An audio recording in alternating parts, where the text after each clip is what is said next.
Hola amigos, iniciamos nuestra lectura, pero siempre con una oración. En el nombre del Padre, del Hijo y del Espíritu Santo. Amén. Regina Celi, letare, alleluia, quiaque meruisti portare, alleluia. Resurrexit sicut dixit, alleluia. Ora pro nobis Deum. Aleluya. Amén. San Antonio de Padua, ruega por nosotros. San Judas Tadeo, ruega por nosotros. San Francisco de Asís, ruega por nosotros. Santa Teresa de Jesús, ruega por nosotros. Santa Teresa de los Andes, ruega por nosotros. San Pío de Pietrelcina, ruega por nosotros. San Carlo Acutis, ruega por nosotros. Santa Teresa de Calcuta, ruega por nosotros. Santa Faustina Kowalska, ruega por nosotros. San Juan Pablo II, ruega por nosotros. Amén. En el nombre del Padre, del Hijo y del Espíritu Santo. Amén. Y entonces continuamos con Mateo 14. El título es ¿Cómo mataron a Juan Bautista?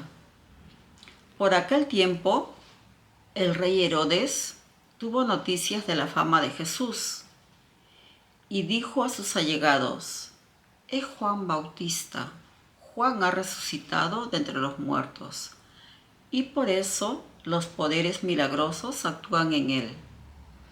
Hay que decir que Herodes había hecho detener a Juan y, cargado de cadenas, lo había metido en la cárcel, pues Herodes había tomado como mujer a Herodías, la esposa de su hermano Filipo, y Juan le decía: no puedes tenerla como esposa. Herodes hubiera querido matarlo, pero no se atrevía por temor al pueblo, que lo consideraba un profeta. Pero llegó el cumpleaños de Herodes. La hija de Herodías salió a bailar en medio de los invitados. Abro paréntesis. Dicen que Herodías bailó el baile de los 7 velos. Cierro paréntesis. Y le gustó tanto a Herodes que le prometió bajo juramento darle todo lo que le pidiera. La joven, siguiendo el consejo de su madre, le dijo: dame aquí en una bandeja la cabeza de Juan Bautista. El rey, que había prometido bajo juramento en presencia de los invitados, ordenó entregársela, aunque muy a pesar suyo, y mandó cortar la cabeza de Juan en la cárcel. Enseguida trajeron su cabeza en una bandeja, se la entregaron a la muchacha, y ésta se la llevó a su madre. Después vinieron los discípulos de Juan, llevaron su cuerpo a enterrarlo y fueron a dar la noticia a Jesús. Subtítulo: Primera multiplicación del pan. Entonces Jesús se alejó de allí en una barca a un lugar despoblado para estar solo. Pero la gente, en cuanto lo supo, lo siguió por tierra desde sus pueblos.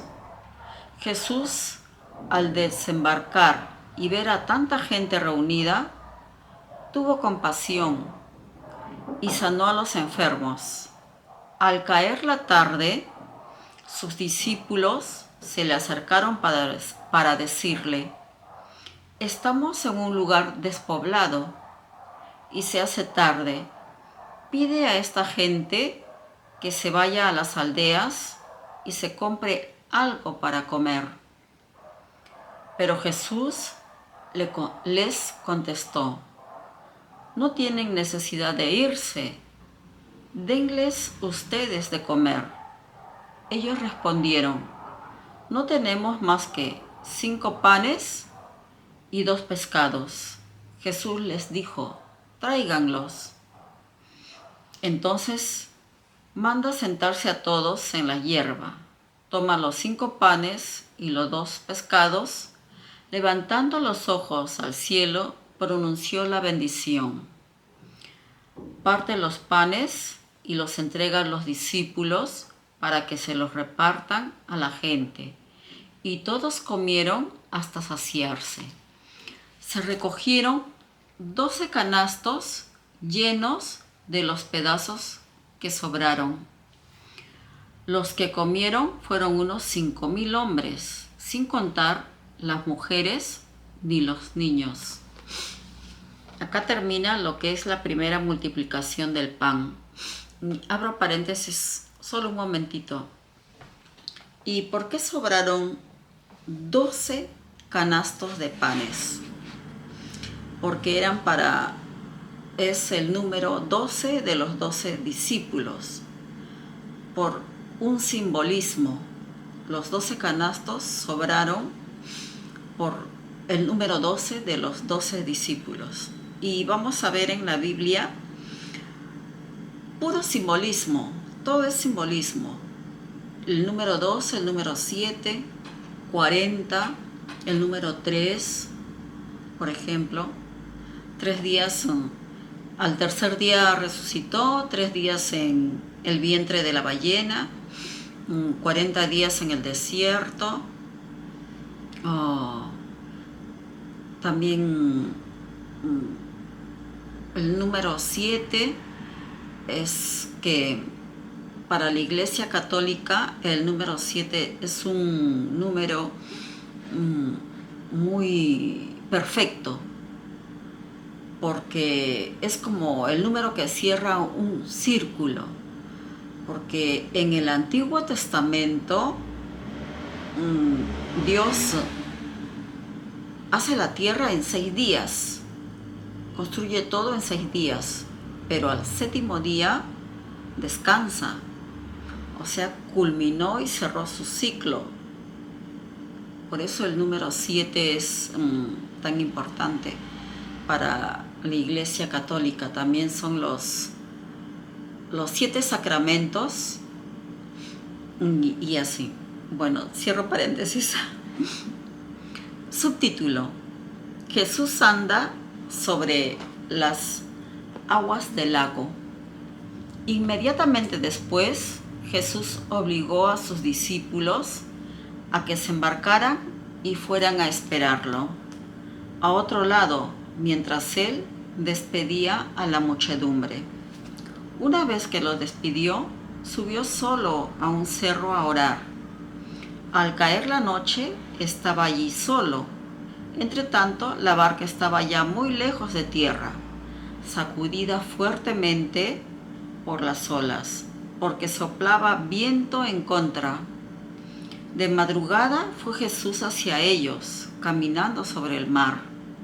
Al verlo caminar sobre el mar, se asustaron y exclamaron: ¡es un fantasma! Y llenos de miedo, comenzaron a gritar. Jesús les dijo al instante: ¡ánimo! No teman, soy yo. Pedro contestó: Señor, si eres tú, manda que yo vaya a ti caminando sobre las aguas. Jesús le dijo: ven.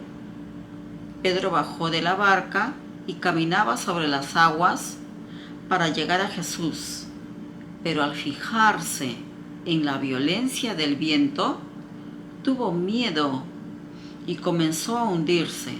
Entonces gritó: Sálvame, Señor. Al instante Jesús extendió la mano diciendo: hombre de poca fe, ¿por qué vacilaste? Cuando subieron a la barca, cesó el viento, y los que estaban en la barca se postraron delante de él, diciendo: verdaderamente, tú eres Hijo de Dios. Una vez terminada la travesía, tocaron tierra en Genezaret. Al reconocerlo, la gente del lugar divulgó la noticia por toda la región. Le trajeron todos los enfermos, rogándole que los dejara tocar solamente el fleco de su capa. Todos los que lo tocaron quedaron totalmente sanos. Abro paréntesis. Antes de olvidarme, ya hace tiempo quería decirles, pero como soy olvidadiza, recién mejor les digo. Yo empecé esta lectura de la Biblia sola, sin ayuda de ningún sacerdote, y no hay ningún sacerdote que me oriente. Y de repente por eso me equivoco en algunas cosas, y de repente algunos hermanos católicos dirán: ay, esta mujer habla cada cosa, cada herejía.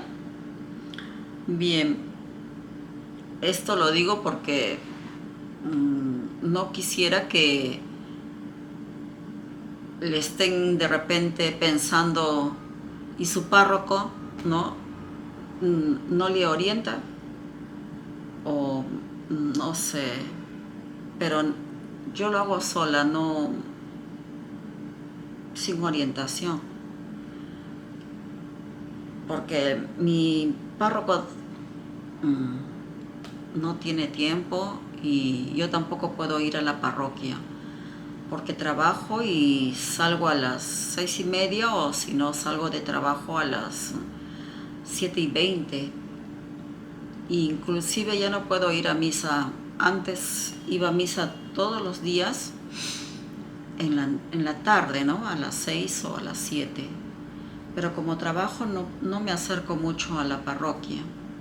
Entonces yo solo leo y digo lo que he estudiado y he aprendido en la escuela de evangelización en las vacaciones que nos dan a todos los que vamos a la iglesia, y nos invitan a todos los que quieran aprender sobre la Iglesia Católica.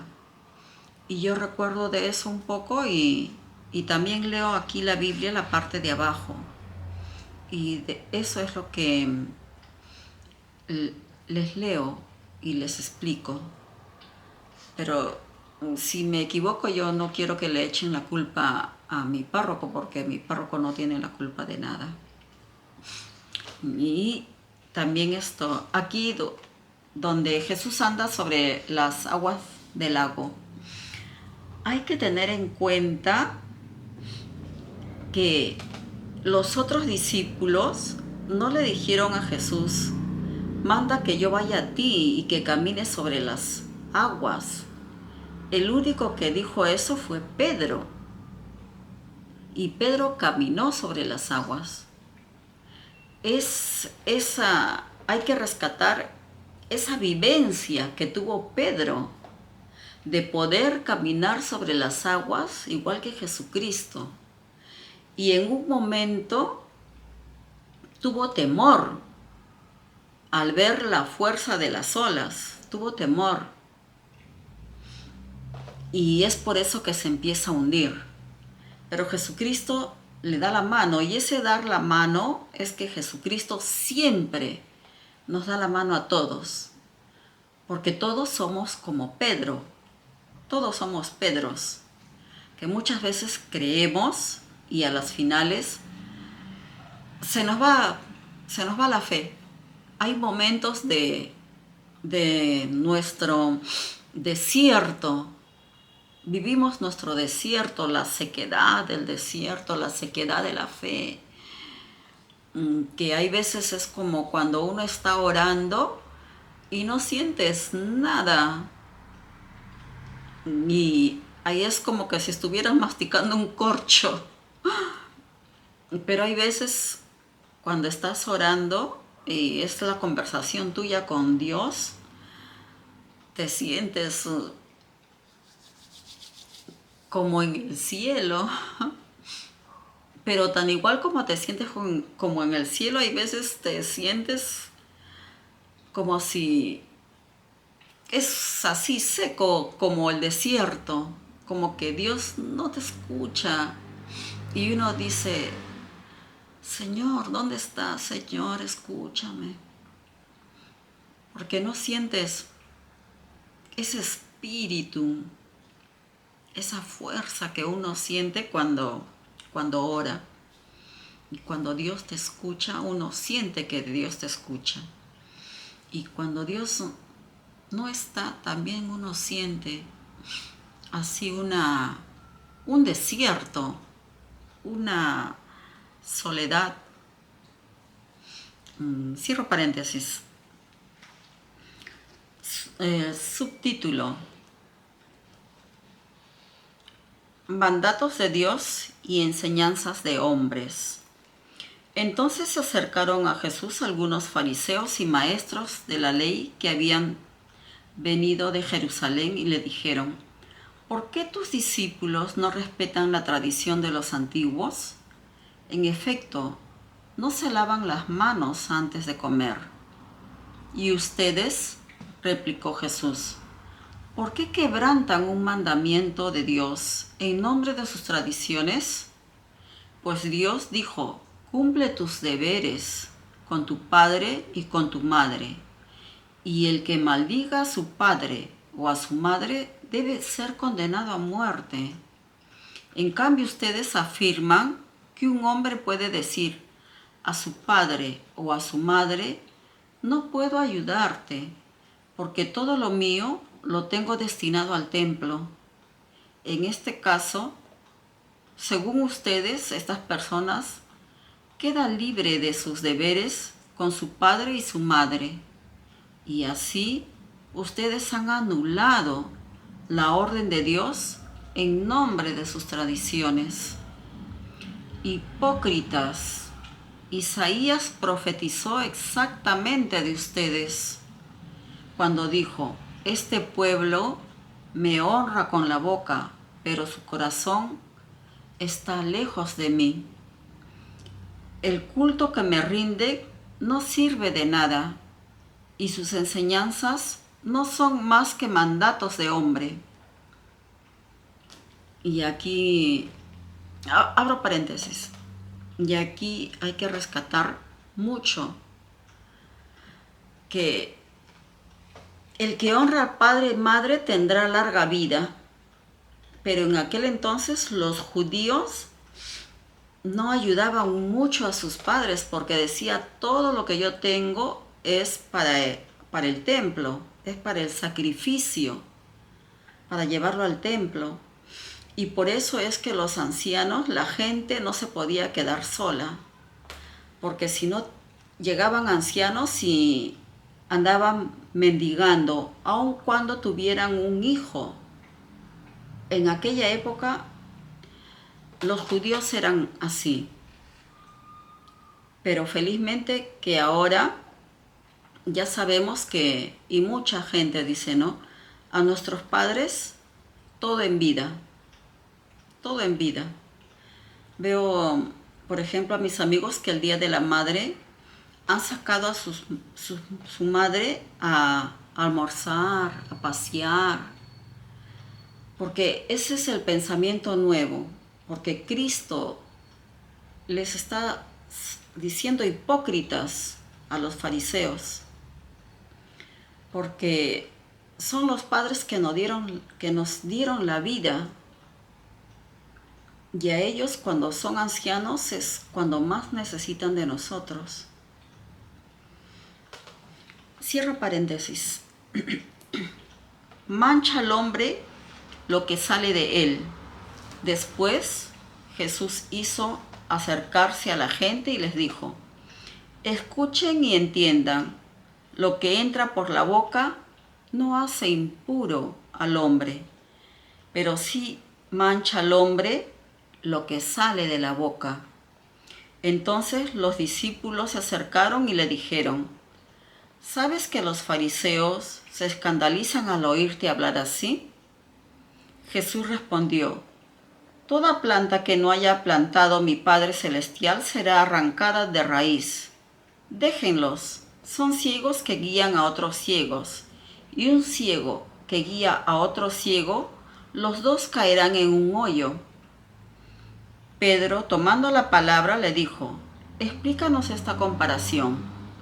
Jesús le respondió: ¿Ni siquiera ustedes son capaces todavía de entender esto?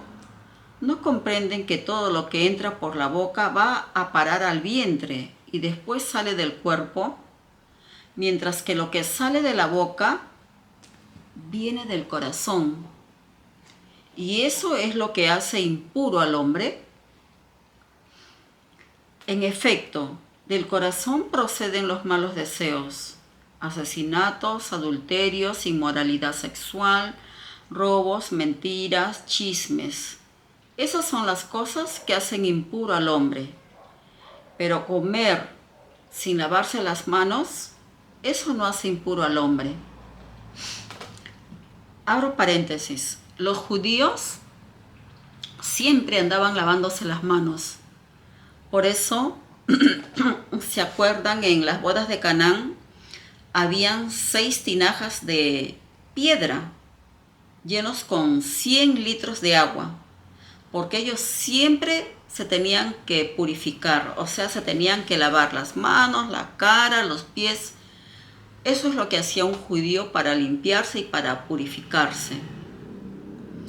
Pero no es, dice Jesús, no es lo que entra al cuerpo lo malo, sino lo que sale de la boca del hombre, porque lo que sale de la boca del hombre es lo que tenemos en el corazón.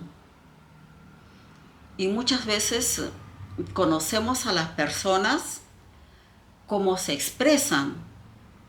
Porque, por ejemplo, yo como maestra veo a mis alumnos, algunos son bien mal hablados. Y entonces yo digo: ay, este niño, ¿de dónde aprenderá esas malas palabras? ¿De dónde viene? Cada uno tiene su respuesta. Pero hay algunas niñas bien finitas. Profesora, gracias. Profesora, ¿puedo salir? Ya. Cuando pide permiso, ¿no? La educación. ¿Y eso también de dónde viene? Cuando hablan, cuando dicen malas palabras y así lo lanzan a sus compañeritos, sale de su corazón, de su forma de ser. Y uno conoce cuando habla, conoce a las personas. Por ejemplo, a mí me dicen: tú tienes un carácter bien fuerte. Sí, yo me reconozco que tengo un carácter bien fuerte. Porque así es, cuando hablo, también hablo así, bien fuerte. Yo no digo que soy mansa como una oveja, ni mucho menos como una paloma. Tengo un carácter fuerte, como Pedro.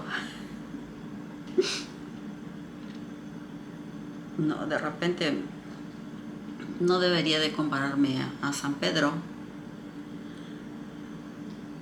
Pero los discípulos de Jesucristo también tenían carácter fuerte, como Juan, como Pedro. Pedro, ¿recuerdan cuando estuvieron en el Monte de los Olivos y llegaron los guardias a tomarlo prisionero? Pedro sacó su navaja y le cortó la oreja al, ¿cómo se llamaba? a uno de los guardias que venían a prender a Jesucristo. Y Jesucristo agarra y le pone en la oreja, ay, el nombre, a este guardia. Le coloca su oreja, porque Pedro se lo sacó y le dijo Jesucristo, el que a hierro mata, a hierro muere. Y entonces es la formación que uno tiene dentro del corazón y lo que uno habla es lo que es. Por ejemplo, si yo escucho a una profesora bien finita, bien tranquilita, así, ¿no? Sale lo que habla, sale de su corazón, cómo es ella. Pero si yo escucho una profesora que habla fuerte, grita, maltrata, ya sé cómo es. Y es lo que dice Jesucristo. Cierro paréntesis. Jesús sana a la hija de una pagana. Jesús se apartó hacia la región fronteriza de Tiro y Sidón. Pues bien, una mujer cananea que había salido de esos territorios lo fue a ver y se puso a gritar: Señor, hijo de David, ten compasión de mí. Mi hija está atormentada por un demonio. Pero Jesús no le contestó ni una palabra. Entonces sus discípulos se acercaron y le dijeron: Despáchala, mira cómo grita detrás de nosotros. Jesús contestó: No fui enviado sino a las ovejas perdidas del pueblo de Israel. Pero la mujer se acercó a Jesús y arrodillándose ante él le dijo: Señor, socórreme. Jesús le contestó: ¿No se debe echar a los perros el pan de los hijos? Es verdad, Señor, contestó la mujer, pero los perros también comen las migajas que caen de la mesa de sus patrones. Entonces Jesús le contestó: Mujer, qué grande es tu fe, que se cumpla tu deseo. Y en ese momento quedó sana su hija. Abro paréntesis. ¿Por qué Jesucristo se suponía que venía a los judíos y no a los de Tiro y Sidón, que eran un país cananeo, sino a Jerusalén, al pueblo de Abraham, de Jacob, a ese pueblo, a hacer los milagros, no a los cananeos? Por eso Jesús le dice: no se debe echar a los perros el pan de los hijos. ¿Quiénes eran sus hijos? Los hijos del pueblo de Dios, los judíos. Pero esta mujer era una cananea y aún así, siendo cananea, tiene fe en Jesucristo. Por eso ella dice: Señor, aún los perros comen las migajas que les echan sus amos debajo de las mesas. Y Jesús le contesta: qué grande es tu fe, que se cumpla tu deseo. Y por eso la hija de esta mujer cananea queda sanada. Cierro paréntesis. Segunda multiplicación del pan. Desde allí pasó Jesús a la orilla del mar de Galilea y subiendo a un cerro se sentó en ese lugar. Un pueblo muy numeroso se acercó a él, trayendo mudos, ciegos, cojos, mancos y personas con muchas otras enfermedades. Los pusieron a sus pies y él los sanó. Al ver que los mudos hablaban, que los cojos andaban y que los ciegos veían, todos se quedaron asombrados, por lo que daban gloria al Dios de Israel. Jesús reunió a sus discípulos y les dijo: me da compasión este pueblo. Hace 3 días que me siguen y no tienen que comer, y no quiero despedirlos en ayunas, porque se desmayarán en el camino. Pero sus discípulos le respondieron: ¿y dónde hallaremos bastantes panes en ese desierto para alimentar a tanta gente? Jesús les dijo: ¿cuántos panes tiene? Respondieron: 7, y algunos pescadillos. Entonces Jesús mandó a la gente que se sentara en el suelo, y él, tomando los 7 panes y los pescaditos, da gracias a Dios, enseguida los parte y los da a sus discípulos, y éstos los reparten al pueblo. Todos comieron hasta saciarse y llenaron 7 cestos de los pedazos que sobraron. Los que comieron fueron 4.000 hombres, sin contar las mujeres ni los niños. Después Jesús despidió a la muchedumbre, subió a la barca y pasó a la región de Magadán. Y allí termina el capítulo 15 de Mateo. Que Dios, nuestro Padre del cielo, nuestro Padre creador, nuestro Padre misericordioso, nos proteja de todo mal que nos pueda suceder. Y nuestra Santísima Virgen María, Reina del cielo y de la tierra, que nos proteja bajo su sagrado manto, a nosotros y a nuestras amadas familias. Chao amigos.